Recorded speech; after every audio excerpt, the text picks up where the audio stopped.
Israel पर सबसे बड़े हमले का काउंटडाउन। इजराइल पर विनाशक मिसाइल से हमले का ऐलान।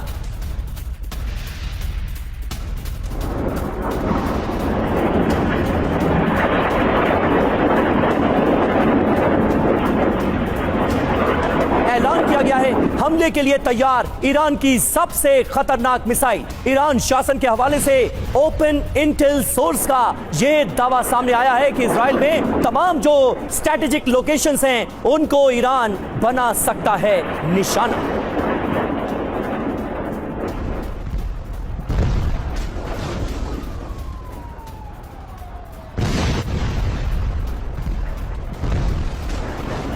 ये तस्वीरें आपको दिखा रहे हैं किस तरह से ईरान ने इजराइल की कमर्शियल कैपिटल तेल अवीव को निशाना बनाया है।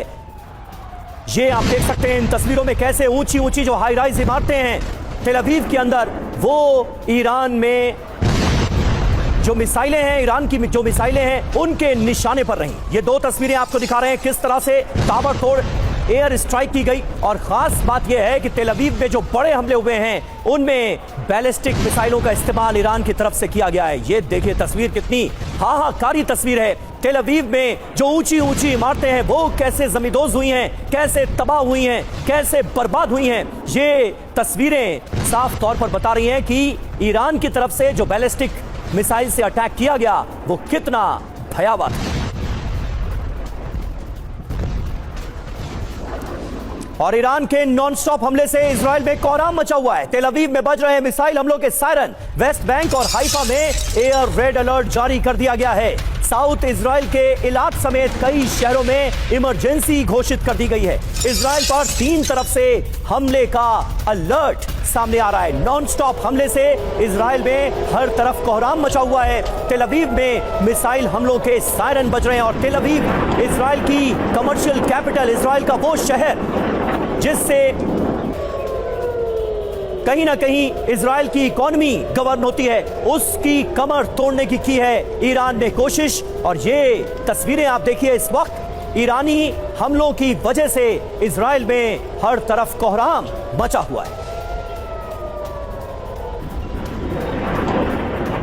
ये दो तस्वीरें आपको दिखा रहे हैं। एक तरफ तेल अवीव में रेड अलर्ट जारी किया गया है, सायरन बज रहे हैं यहां पर। और दूसरी तरफ हाइफा के तमाम इलाके जहां पर जबरदस्त स्ट्राइक ईरान की तरफ से की गई है। कुल मिलाकर इजराइल पर 3 तरफ से हमले का अलर्ट सामने आया है, क्योंकि ईरान के नॉनस्टॉप हमलों से इस वक्त इजराइल में कोहराम मचा हुआ है। तेल अवीव में मिसाइल हमलों के सायरन बज रहे हैं।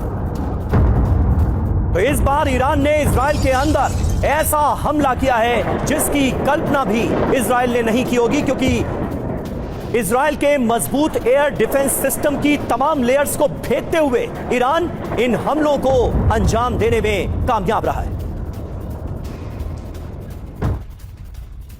और ईरानी हमलों के बीच इजराइल की बड़ी तैयारी सामने आई। साइप्रस में सिविलियन एयर फ्लीट की तैनाती की गई है। सिविलियन एयर फ्लीट पर ईरानी हमले की आशंका है। सिविलियन एयर फ्लीट की सीक्रेट तैनाती को लेकर यह खबर सामने आ रही है। साइप्रस में सिविलियन एयर फ्लीट की तैनाती की गई है और जानकारी यह मिल रही है कि इस एयर फ्लीट पर ईरानी हमले की आशंका है।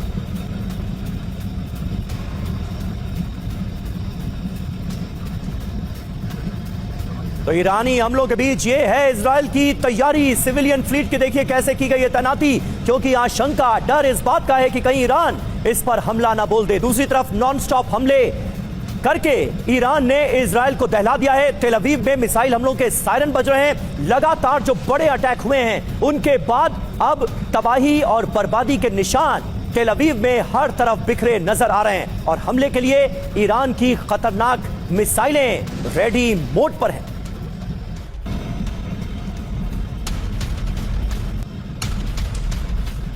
और हमारे साथ इस वक्त तमाम खास मेहमानों का एक पैनल भी मौजूद है, उनसे आपका तारुफ करा दें। मेजर जनरल सुधाकर हमारे साथ मौजूद हैं। एयर कमोडोर अशमिंदर सिंह बहल हमें ज्वाइन कर चुके हैं। सुशील कुमार सिंघल जी हमारे साथ मौजूद हैं, पूर्व राजदूत हैं। लेकिन सबसे पहले मेजर जनरल सुधाकर, मैं आपसे जानना चाहूंगा ये कैसे हो गया? इजराइल के लोगों ने, इजराइल की हुकूमत ने इस बात का तो अंदेशा नहीं जताया होगा, ये तो उन्हें नहीं लगा होगा कि ईरान एयर डिफेंस सिस्टम्स की तमाम लेयर्स को भेदकर इतने बड़े हमले हाइफा और तेल अवीव में कर देगा? कहां चूक हुई है इजराइल से जिसका नतीजा उसने भुगता है? समीर, बहुत बहुत धन्यवाद। नमस्कार आपको, हमारे वेरी डिस्टिंग्विश्ड को पैनलिस्ट और जो व्यूअर्स हैं जी। मैं उसी इलाके से आया हूं, अभी कल रात को ही पहुंचा हूं और अच्छा। मसला जो है काफ़ी गर्मा गर्मी है और चीज़ें हाथ के बाहर होने का अंदेशा नहीं है, हाथ के बाहर जा चुके हैं। सो इतना ही कहूँगा, ईरान के पास काफ़ी सारे मात्रा में मिसाइल्स हैं, बैलिस्टिक, क्रूज मिसाइल और हाइपोसोनिक मिसाइल्स। और एग्जैक्ट फिगर अगर मैं बोलूँगा शायद हमारे व्यूअर्स को भी सुन के बहुत ताजुब होगी, ये करीब करीब 5 मिलियन से ज़्यादा है संख्या में अंदाजन।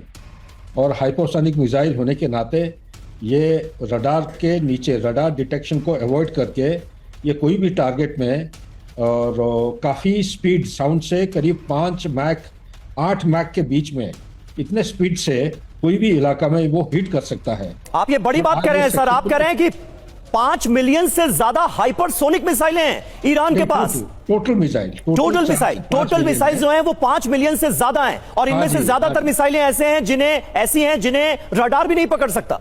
रडार भी नहीं पकड़ सकता है। ये छुप के काफी गहराई में सेंसिटिव वल्नरेबल टारगेट को हिट कर रहे हैं आज के दिन में। इजराइल चाहे वो उसको एक्सेप्ट करे या ना करे, दोनों की तरफ से काफी बर्बाद हो रही है। हालांकि आज के दिन में ईरान का बहुत कुछ नुकसान हो चुका है और ऐसा कि ऑयल रिफाइनरी हो या उसके बोलिए कि जितने मिसाइल टेस्टिंग सेंटर्स हो या उसकी बताइए जितने सारे सेंसिटिव न्यूक्लियर इंस्टॉलेशन, हालांकि वो डीप पेनिट्रेशन नहीं कर पा रहे हैं, लेकिन काफी उनका कमांड एचेलॉन में सीनियर कमांडर्स की काफी देहांत हुई है। और ये जो IRGC के कमांडर है, सुप्रीम कमांडर, उसकी डेथ हो चुकी है। और मेरा सिर्फ यही आपके सवाल के जवाब में अभी इसी वक्त इतना कह सकता हूं, उनके 2 मुद्दे हैं। सबको पता है कि ओमान में पीस टॉक चल रही है, कोशिश यह है कि ईरान को न्यूक्लियर होने में रोकना है, और दूसरी जो छुपा हुआ इरादा है मेरे विचार के मुताबिक आज के दिन में वो ईरान में किसी भी तरह वो रेजिम चेंज करना चाहते हैं। अब छोलिया हो या लोबिया, सफेद चने या काले चने, सब कुछ मजेदार बने।